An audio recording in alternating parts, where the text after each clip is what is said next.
Happy Wednesday, everyone. Thank you for joining us on this Water Wednesday series. And this new series focuses on new residents' guide to forest environment. So I know it's just 3 o'clock. I mean, it's 2 o'clock, and people are still trickling in, probably still loading. So just a few background info about what is Water Wednesday. Some of you probably this is not your first Water Wednesday. You've been attending our previous series. So just a little bit background. Water Wednesday started in 2020 as a weekly Facebook Live. So we did every week. It's about 10 to 20 minutes talk, very short, but cover a wide range of water-related topics. Could be how to build your rain barrel, how to build a rain garden, and to how we can reduce plastic use. And in 2023 to 2024, we brought virtual Water Wednesday in person, and we did hands-on demonstrations in Lake County Discovery Gardens. And 2026, bring it to now, and we have a new focus. So we still do the monthly Water Wednesday webinar, but this whole year we are focusing on new residents, really trying to help new residents understand essential environment topics during their first year of the state. So want to show you some topics we have covered throughout this whole year, from climate to water to landscape, and to August now it's irrigation. Hold on a little bit. We'll talk a little bit more about the irrigation.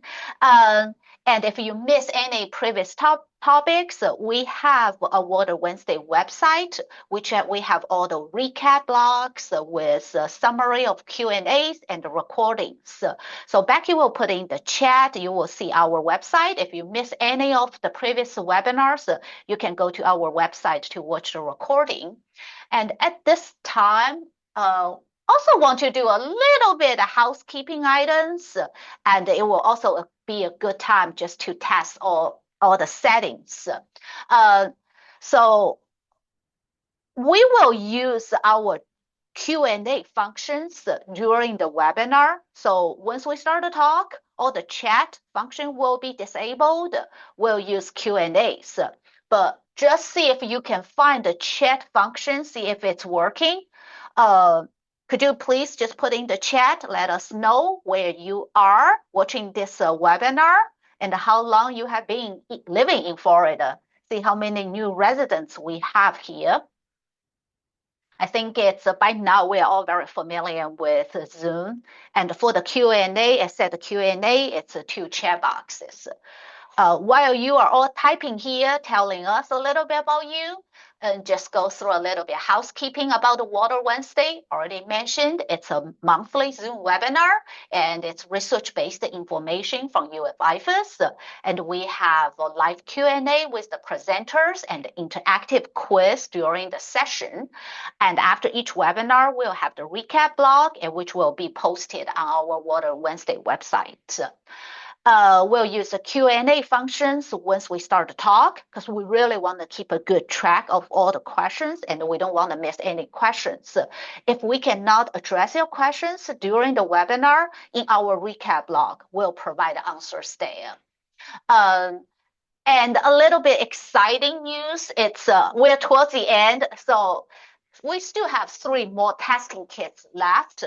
So if you responded to all the quizzes and also did the exit survey, you will receive this $200 worth of water testing kit. So it's primarily for drinking water testing and can test, I forgot, I want to say about 15 analytes. So I feel like it's a really good testing kit because they also send it to the certified lab to test. If you win the door prize, we'll contact you directly after the webinar. So I think it's enough housekeeping, and I start to see answers popping up in our chat. All right, for today's topic, earlier I mentioned that today is a little bit about irrigation. So it's summer survival, irrigation, water use, and the troubleshooting lawn problems. And the speaker for today is Dr. Marco Schiavon.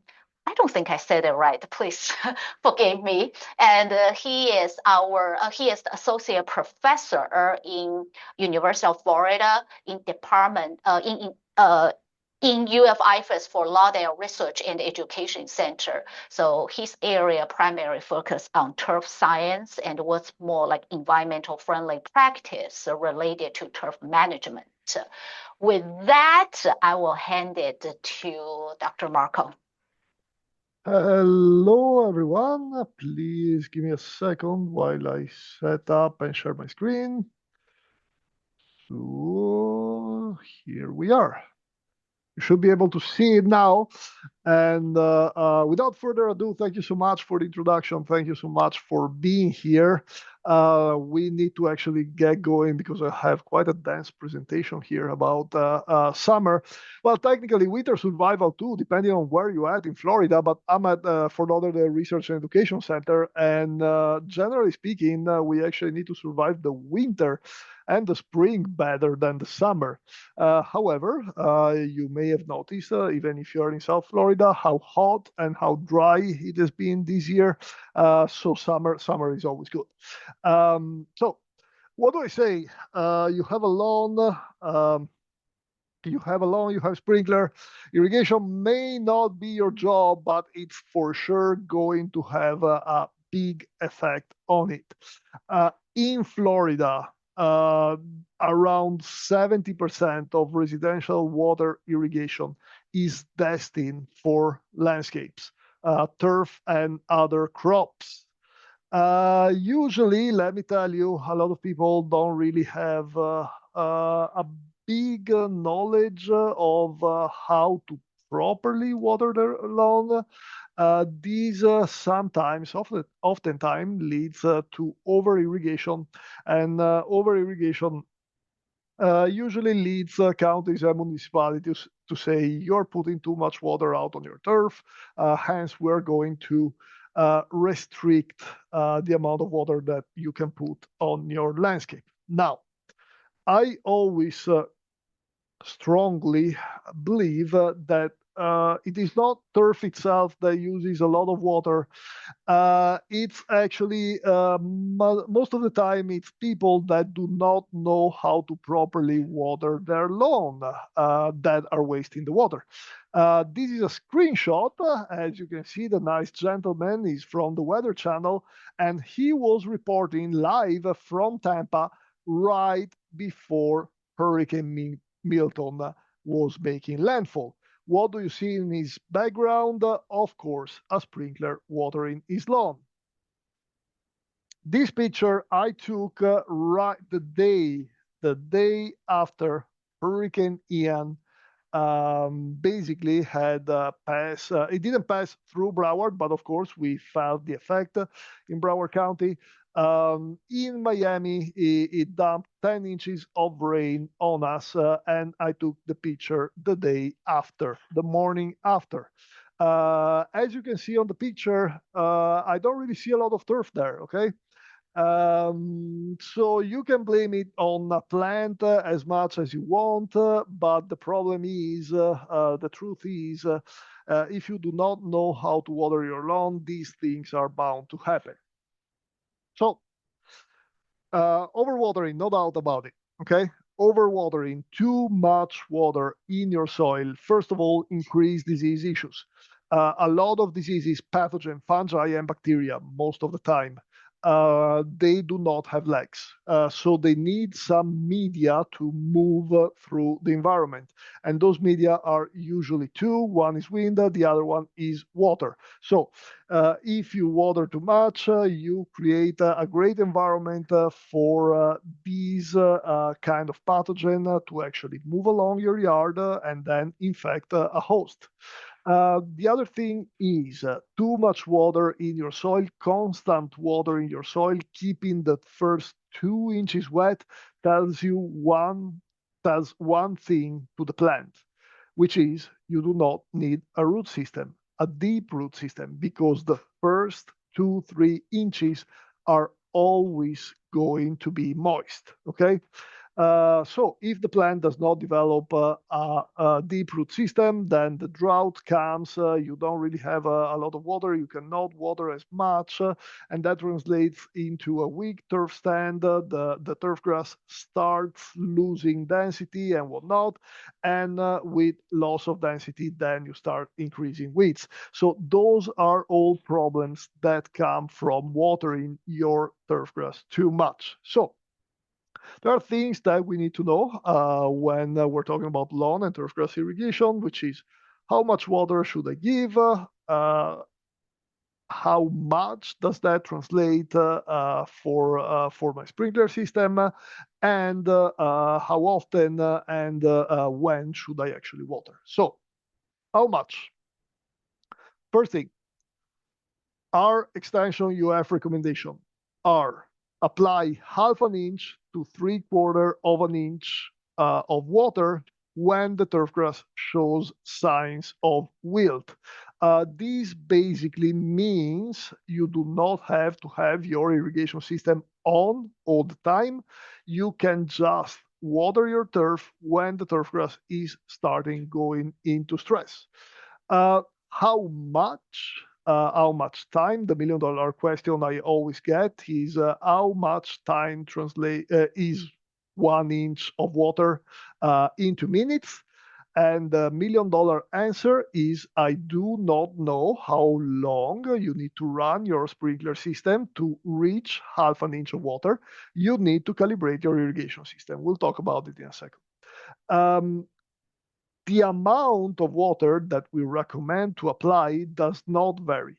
Only frequency varies. Okay, so how fast the turfgrass is going to start going into drought stress is going to depend on location and season and temperature and a lot of different factors. However, the half an inch is actually what you need to keep in mind.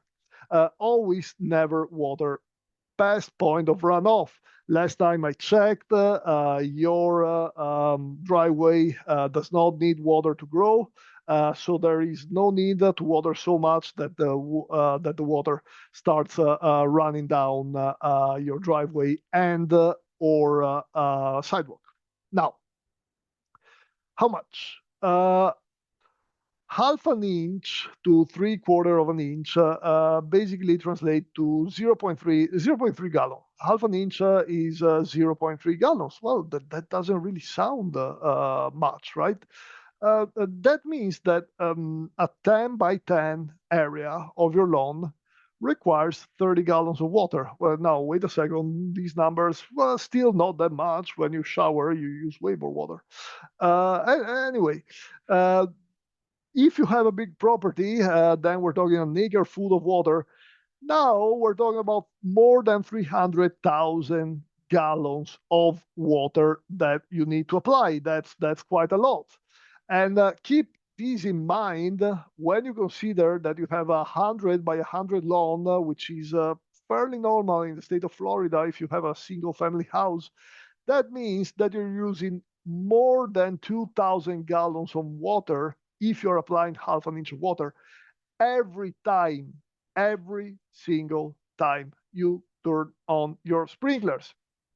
And then, of course, how much does water cost? Water cost depends on your water consumption because if you start using, this is from Miami-Dade, if you start using per month more than 5,000 gallons, then your rate goes up, and so you are going to start paying more for your rate for your water.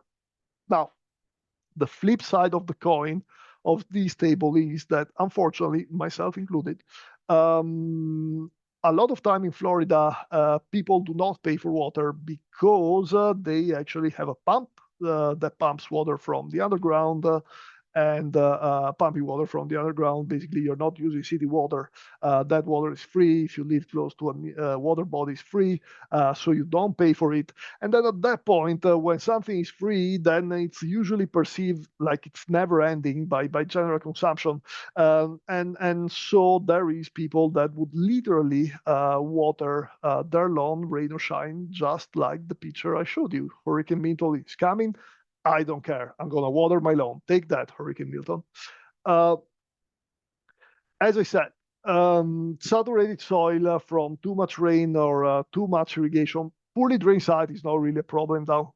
Here in Florida, since we usually have a lot of sandy soils, and sandy soils are known to drain water real fast.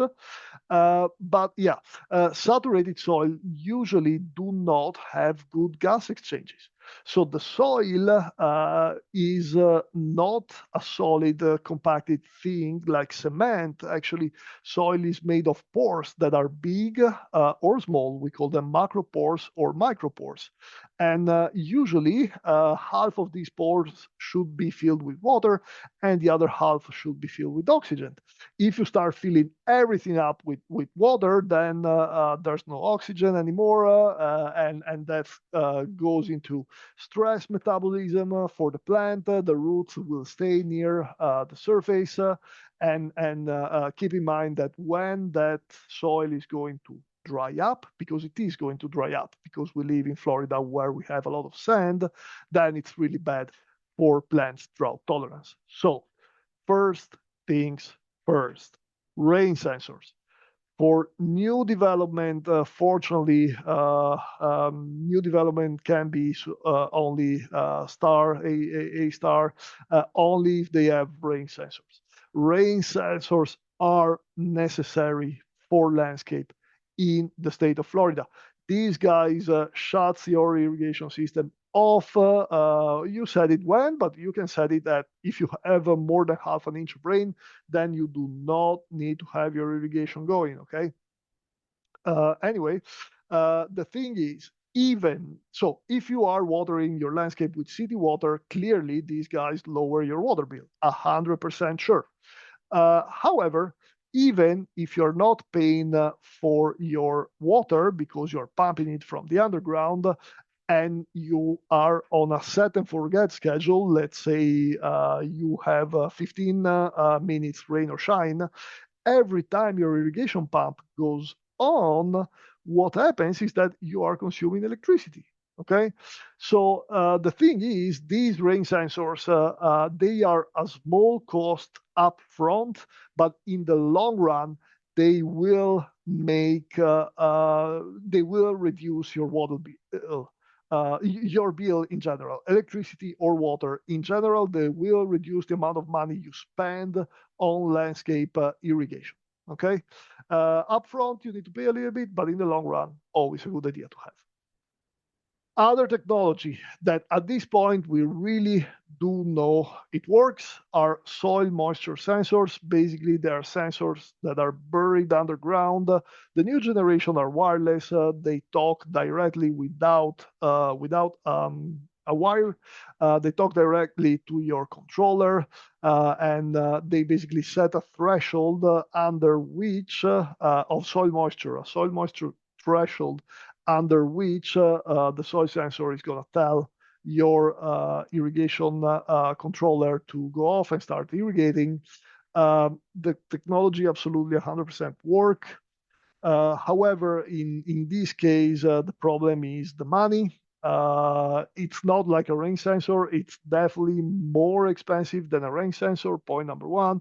Point number two, they need to be calibrated. You need to know how many soil moisture sensors you need to bury, how many per zones, and stuff like that. Soil is usually heterogeneous, is not really uniform, even in your property. And so what happens is that there are some problems that are actually slowing down the adoption of this technology for homeowners. Anyway, yeah, technology is there. If you have the money to pay for it, you want to consider it. You want to contact a company and whatnot, and see if you want to consider it. But they are not the easiest fixed solution like rain sensor yet. So I told you half an inch of water when the turfgrass shows signs of wilt, correct? But how often? The how often would turfgrass show sign of wilt? Well, that depends a lot on where you are in Florida. the season for sure. We're technically during the rainy season right now, but it's not raining so much, and it's being super incredibly hot. So turfgrass will go into wilt way faster than during other season. Like for instance, down here in South Florida in the wintertime, grass is still green, but it's not using as much water. So you can schedule your irrigation to go off way less frequent compared to when it's super hot. It depends on soil type. It's good to know how much organic matter you have in your soil, especially for two reasons. First is that organic matter can mineralize and provide nitrogen to your turf. So if you have a lot of organic matter, technically you don't really need to fertilize your turf grass as much. And the second thing is that organic matter actually holds water in place. It is not straight sand. Sand with a little bit of organic matter is going to hold more water, okay? And then depends if you have shade, we're going to talk about it. Rooting depth, remember, there are a lot of things you can do to encourage these.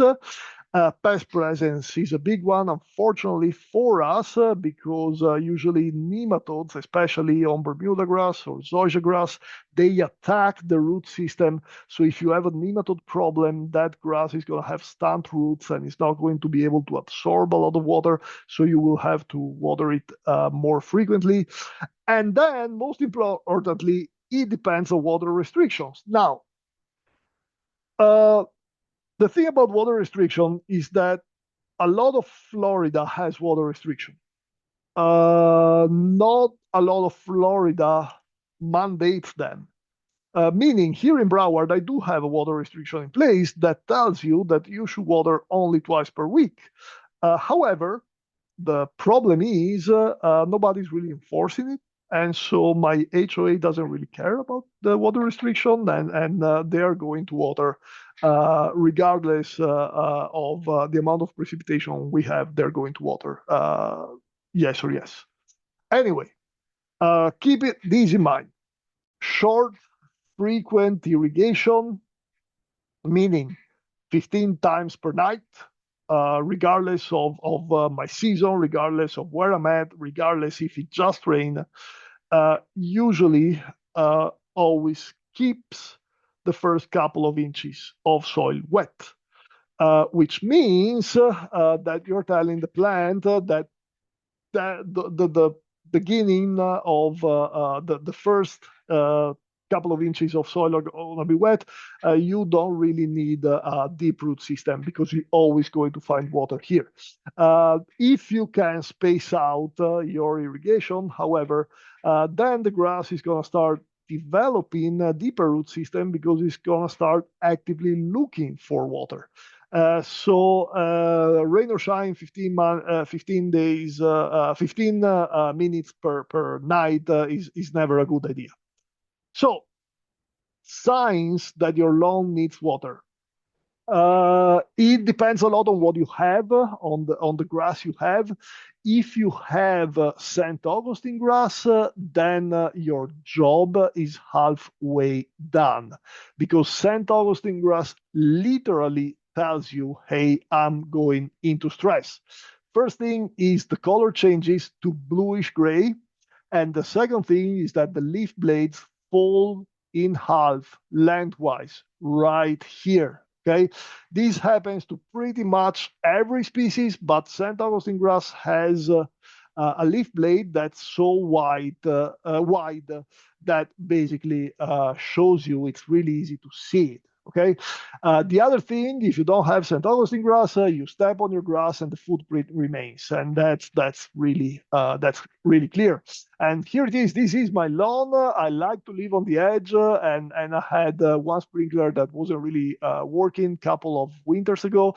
You can clearly see where the sprinkler was reaching. Okay, grass being healthy, and grass that is going into drought stress. The good thing, again, we are working with warm season turf grasses only here down south in Florida.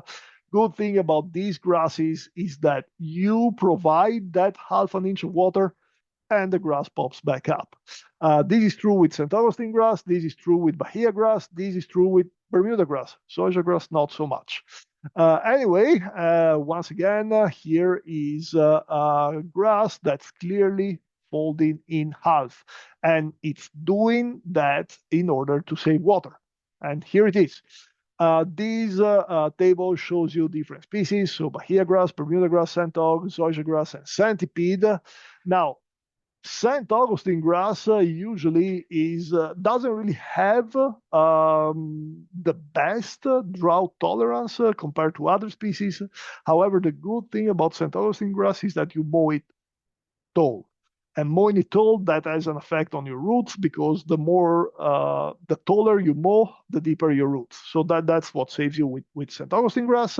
Bahia grass is excellent, absolutely excellent for drought tolerance. However, Bahia grass as well as centipede grass require acidic soil. That's also why it's important to know what type of soil you have. Okay, so the soil for Bahia grass or centipede grass must be 6.5 or lower. Bermuda grass is excellent, but it's really high maintenance. So chances are that if you have Bermuda grass in your lawn, you are probably living in a golf course. So that takes you to question number 1. Becky, you can start the pool right now, if you see it. Yep, there you go. Please go ahead and answer the first question. The quicker you answer, the faster we keep going.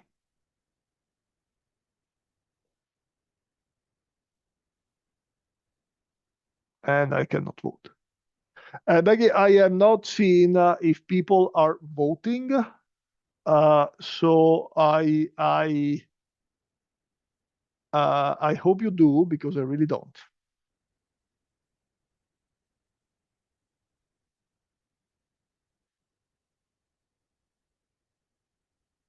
And yes, you will need to tell me when they voted and when we can keep going, because I really don't see it. No problem. No problem. I'm closing Yep. the poll right now. So if you haven't voted, Okay. please get it in. Yes, please get it in, and we gotta go. Perfect. All right, you got it, guys. When it shows signs of wilt, it's exactly the right choice. 73%. Good. All right. So let's keep going. So how much? As I told you, half an inch when turf shows sign of wilt. How many minutes is that? I do not know. You need to calibrate your irrigation system. So sprinkler irrigation, because you are going to have sprinkler irrigation on turfgrass. The two things that calibrating my irrigation system tells me is the precipitation rate, which is how fast water is released over a period of time. So it's like inches per hour, usually. And the distribution uniformity. Those two things are the two things that your irrigation system calibration tells you. And they're both equally important. The distribution uniformity is how evenly the water is applied as a percentage or equivalent to rainfall. Now, that's the thing.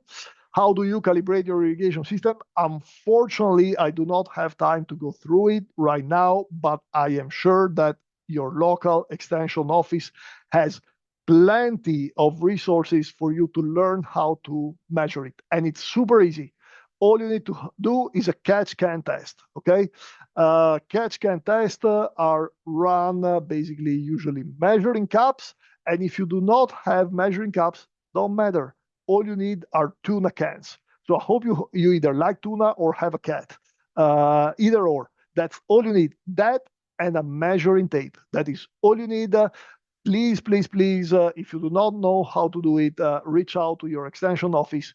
They are going to have plenty of resources for you to learn how to do a catch can test method. Okay? So here it is. Why is it really important to do a catch can method? Because it will tell you how much water your sprinklers is putting out and how uniform that water is going out. Okay, So what happens is that the uniformity is so important, because if the water is not uniform, that means that one side you're watering correctly, and the other side it's not receiving enough water. Okay, which means that to compensate for the side that doesn't get enough water, you increase your run times. And when you increase your run times, that means that you're watering the side that at the beginning was receiving enough water. That means average homeowner overwaters between 130 and 300% of what their landscape actually needs. Okay? And yes, that is that dramatic. What are the leading causes of poor distribution uniformity? Obstacles. You have no idea how common this is. And obstacles, yes, can be artificial and man-made, but sometimes are even plants, bushes, shrubs, stuff like that. Sprinklers set too deep, okay? With time, the sprinklers, the mower pass on top, the sprinkler starts getting too low. You actually need to put them up. Leaning sprinklers that are not perfectly 90 degrees, okay? The arch doesn't form as well as it should be. Rain shadows, exactly the same thing, okay? Obstacles, like when grass is not mowed properly, or if you have weeds, actually the water cannot cannot spread evenly. Nozzle issues, super incredibly common. Your irrigation system most of the time has problem. There are dirt particles, rocks, whatever in your pipes that decrease your pressure, and then obsolete product. You bought a house. The house was built in the 70s. Nobody ever changed the sprinklers. Well, probably it's time for you to actually invest in a new irrigation system. Now, uh, a good distribution uniformity, your take-home message from this slide is that your good distribution uniformity is above 70%. Unfortunately, the industry standard is roughly 50%. Why is this important? Because basically, as I told you, to correct for that lack of uniformity, okay, when you're at 75% distribution uniformity, you already need to adjust 20%. That means you need to increase your runtime by 20%. Now, this curve is actually exponential. So when your distribution uniformity is so low that it reaches 0.4, at that point, you need to water 156% what you normally water, okay? Sprinkler, well-designed systems usually have optimum pressure, sprinklers that match precipitation rate. This is really important, because what happens is when you mow your grass, sometimes it happens all the times. You hit your sprinkler head, the sprinkler head pops up. What do? You go to Home Depot and buy the cheapest one. Unfortunately, usually the cheapest one doesn't match what you already have. And so when you start having sprinkler with different precipitation rates, then you have some part of your lawn that receives X amount of water, some other part that receives 2X the amount of water. Head-to-head coverage, meaning no turf is left alone. This one is good. All sprinklers are pressure compensating. Only new generation sprinklers are pressure compensating, okay? And allow for multiple cycling to prevent runoff. It's not that you need to turn on your irrigation system for 1 hour because you need to manually do it, okay? So always remember, the easiest thing you can do is check, are all the sprinklers the same brand, same heads? If they're not the same heads, is there a reason for it? Maybe in some particular part of my lawn, I do not need a head that does 360. I just need a head that does 90 degrees angle. Those are all considerations that you need to check when you purchase a property or when you are irrigating. Do you have a rain shutoff device, and is that rain shutoff functioning? You can turn on your irrigation system during the day to check if you have uniform coverage. If not, what's causing the problem? Uh, do you have landscape plants blocking the water? And do you have different zones? This is really important. Usually zones should be, all your lawn should be zoned out depending on what you are growing. This is basically the best possible scenario. You have turf grass, all in one zone. But then you have a flower bed. Flower bed is going to have different water needs than your turf grass. And so you put it on a different zone. You have vegetable beds, exactly the same thing. You have different needs. So you're going to have a different zone. And then your shrubs and trees, hopefully in different zones as well. Okay. What is needed for efficient scheduling? For efficient scheduling, you need automatic controller, but do not put it on a set and forget schedule. As a matter of fact, make adjustment. Learn your cycle and soak methods. Like, for instance, if I see that after 30 minutes my water start running off, then don't do it. Okay. Water. Do one cycle of 15 minutes, wait 1 hour or 2 hours, and then do another cycle of 15 minutes. Your controller should be on off, and you turn it on only when the turfgrass shows sign of wilt. Water meters, they are nice, basically, in order to know exactly how much water you're applying to the turf.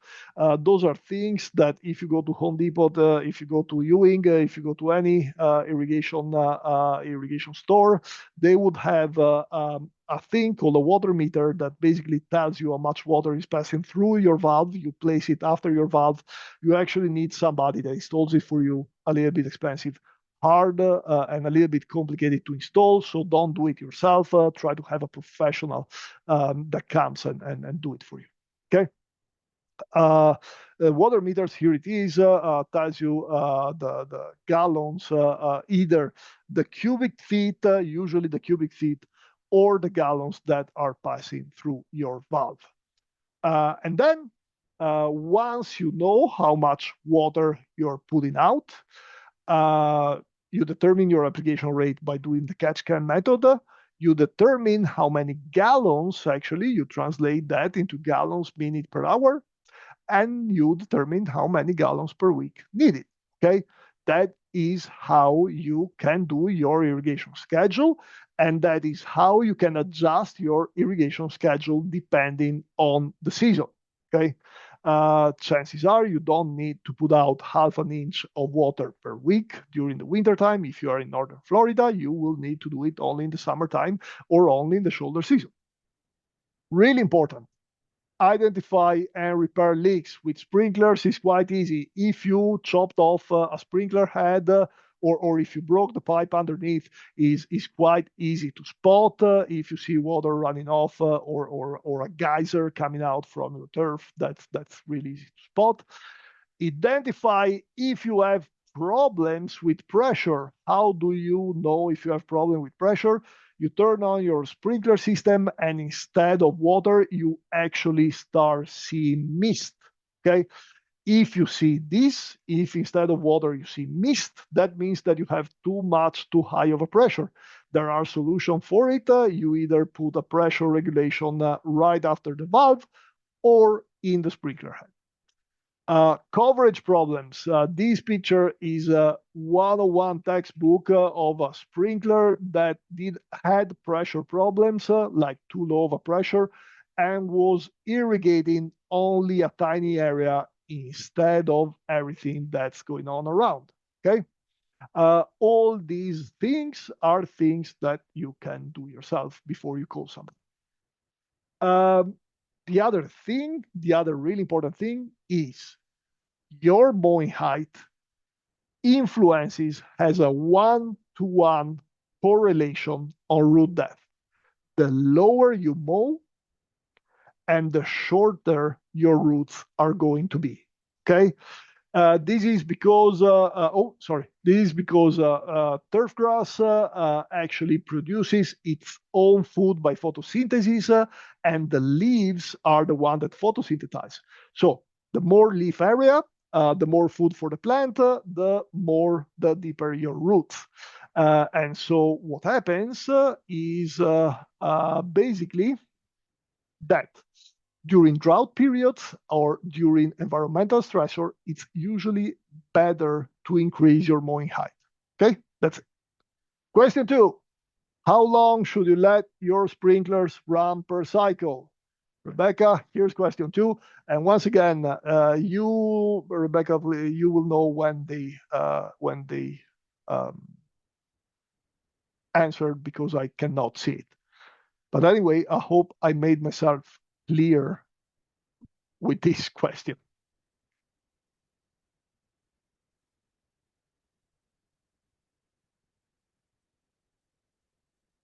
Please, if you have not put your answer in,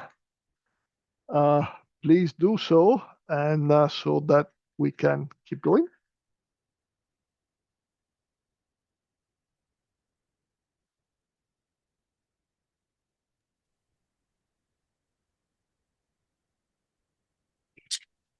All right.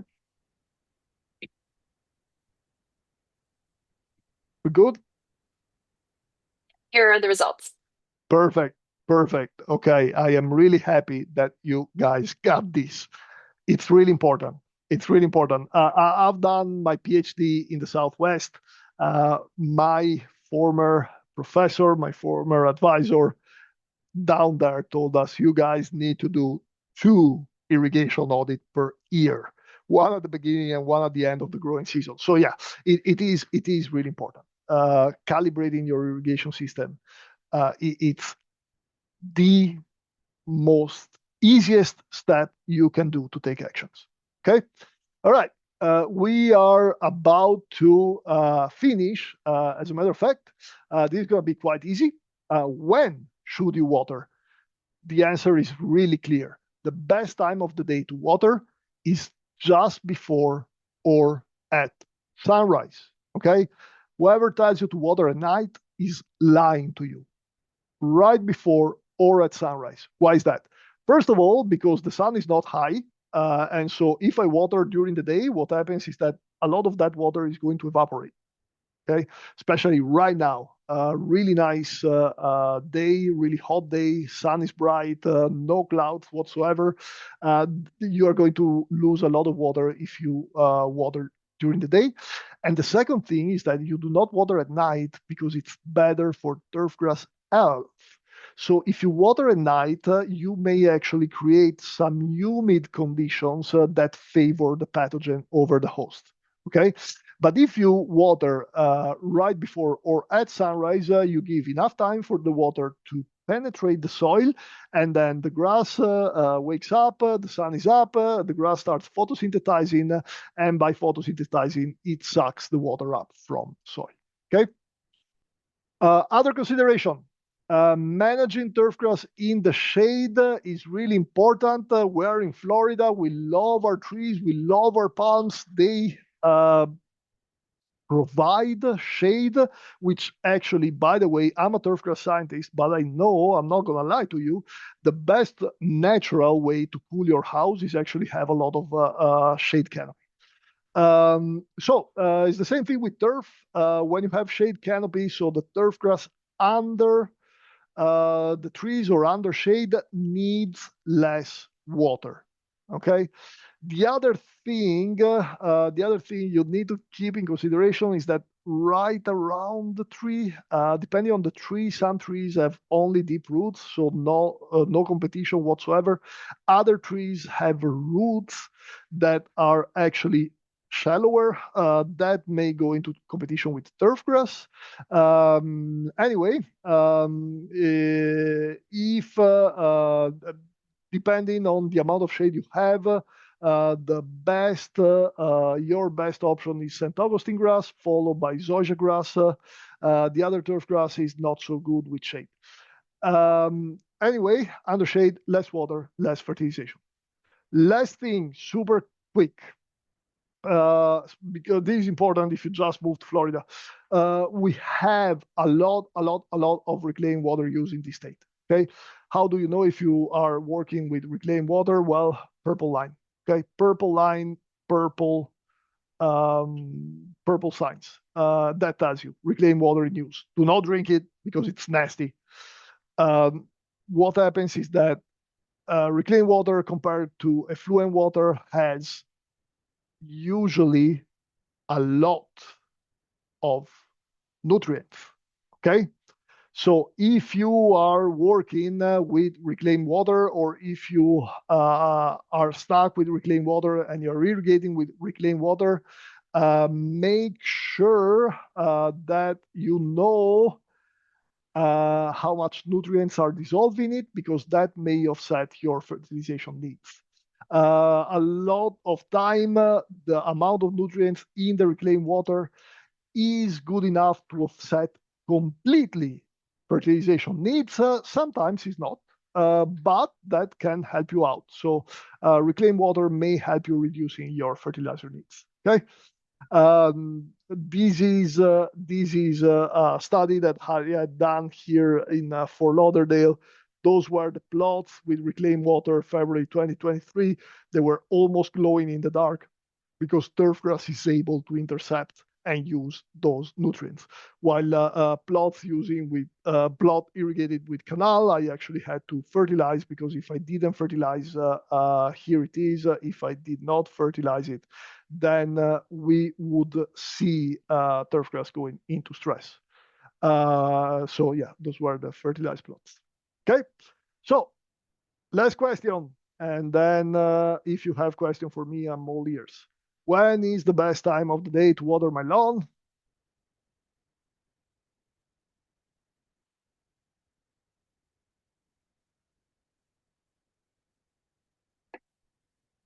And yes, and then I left 10 minutes for questions. So actually good with that.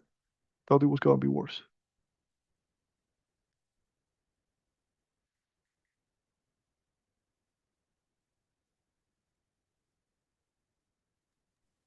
Have we Okay, launched the poll? we're Oh, yes, it's launched. We're getting answers in just about 5 more seconds, and I'll close the poll.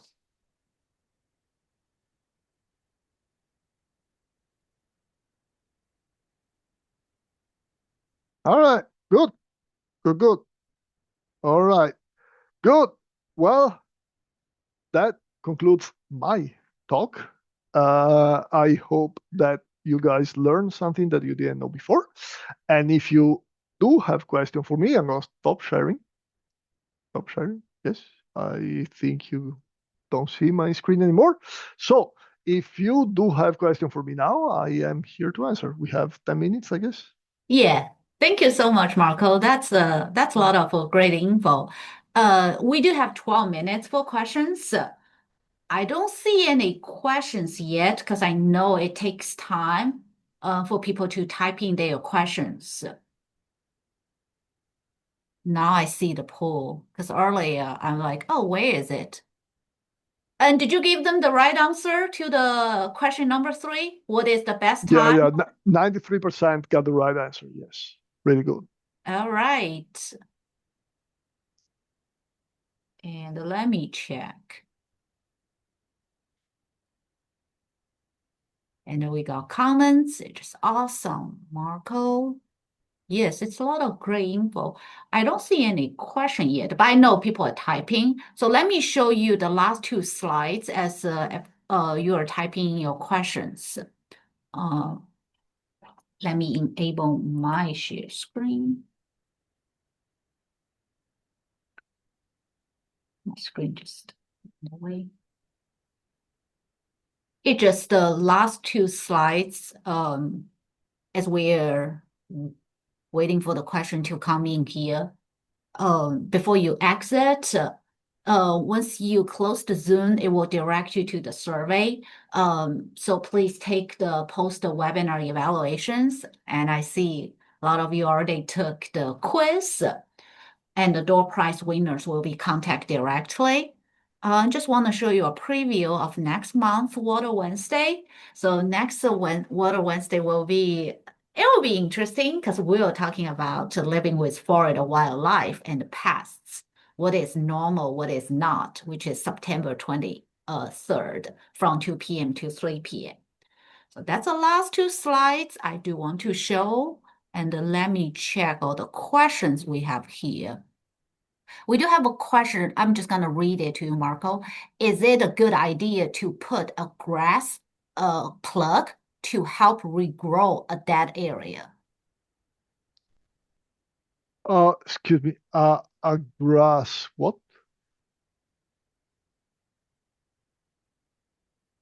It's just a grass plug. Plug.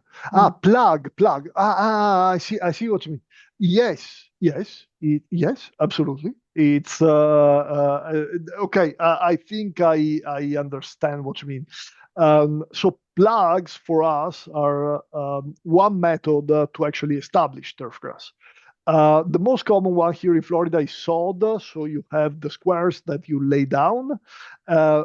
What we define a plug would be a piece of that sod. Yes, you can do that. Keep in mind, these I didn't tell you. Freshly, newly established grass, that is the only time I would tell you, yes, water it every day. Because what happens is that the roots, when the sod comes to you, the roots are this big. Okay, so they need water constantly. Once you actually are done with the establishment, how do you know when you're done with the establishment? You try to pull up the grass and the grass stays in place. That means that the roots are anchored to the soil. Once that happens, that usually happens after 30 to 60 days, depending on the season and where you're at. Then at that point, you start with your regular irrigation maintenance. But yes, the turf grass species that we grow here in Florida, being them St. Augustine grass, Bermuda grass, the Bahia grass, yes, you can put a plug and it will either expand by itself. Great. And we have another question here, but I will ask a light question because that's a question I asked Marco earlier. How do you pronounce your last name? Schiavon. That is, Schiavon is, Schiavon. yeah, Marco is fine. I see one more question, which is where can we find information about water restriction in our community? Okay, all right. So, where can you find it? Usually in your city portal website. They usually have it. Or ask Google. Google is going to tell you. Usually now Gemini gives you a really precise answer. Verify that answer. Okay. Just like with fertilization, each municipality / town can enforce their own watering restriction. Unfortunately, you're always responsible to know the law. Remember that ignorance of the law is never an excuse. Start with Google. Google is going to tell you, and then verify that information with either your town or your county.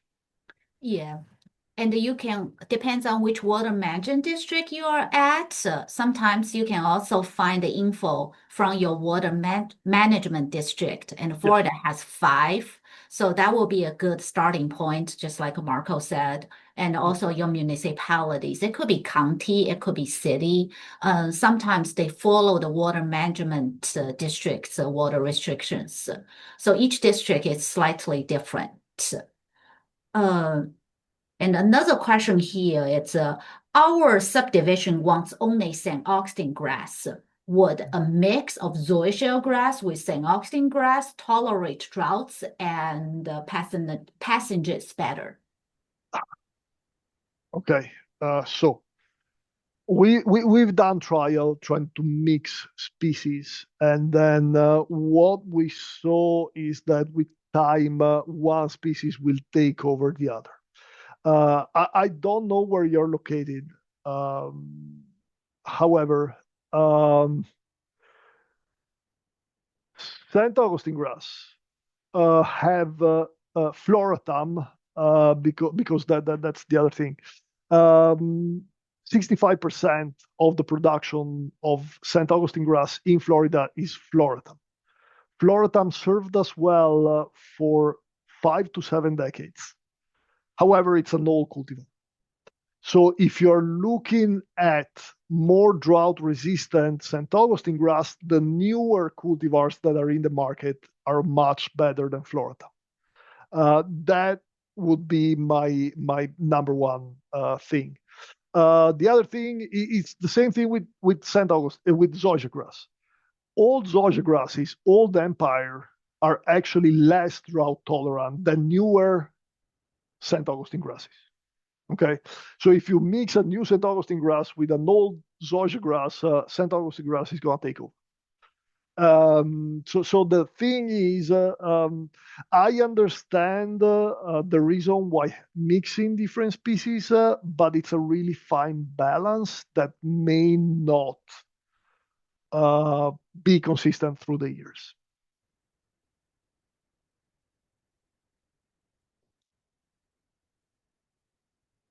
Sorry, I'm on mute. That's great. Marco, you mentioned you've done research. Do you have articles to share with them?